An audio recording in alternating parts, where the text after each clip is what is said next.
You must find Philadelphia much changed, Mr. Jefferson. More change than I could have imagined, Mr. Hamilton. Not the city itself. All cities swallow everything in their weight. That's no surprise to me. That's why I abhor them. But I've been, as you know, in revolutionary France, where the streets are filled with the songs of liberty and brotherhood and the overthrow of ancient tyrannies of Europe, and to return from there to this, our cradle of revolution, and find the dinner table chatter is all of money and banks and authority is an unwelcome surprise. Unwelcome, perhaps, but necessary. I must admit, Mr. Hamilton, I'm a little uncertain as to the purpose of the Treasury Department. No doubt its function will reveal itself to me in good time. The future prosperity of this nation rests chiefly in trade. Trade depends, among other things, on the willingness of other nations to lend us money. And how would you propose to establish international credit? Our first step would be to incur a national debt. The greater the debt, the greater the credit.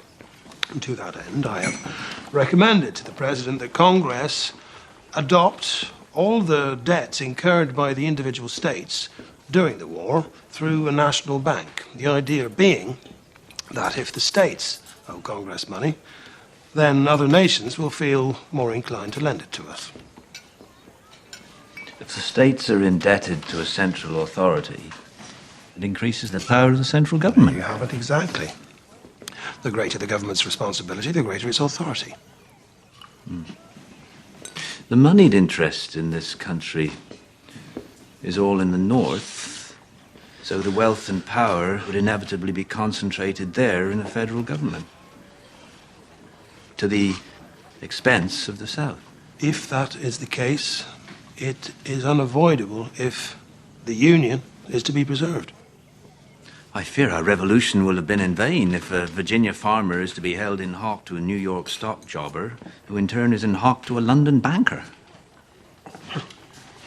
The opportunities for avarice and corruption would certainly prove irresistible.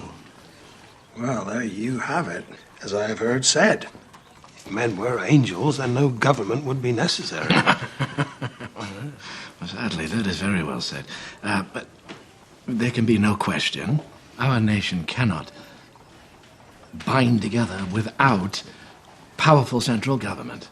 But we must also accommodate the needs of our constituent states, both North and South. The power of one must check and balance the other. And to that end, we must dedicate all of our energies and our care.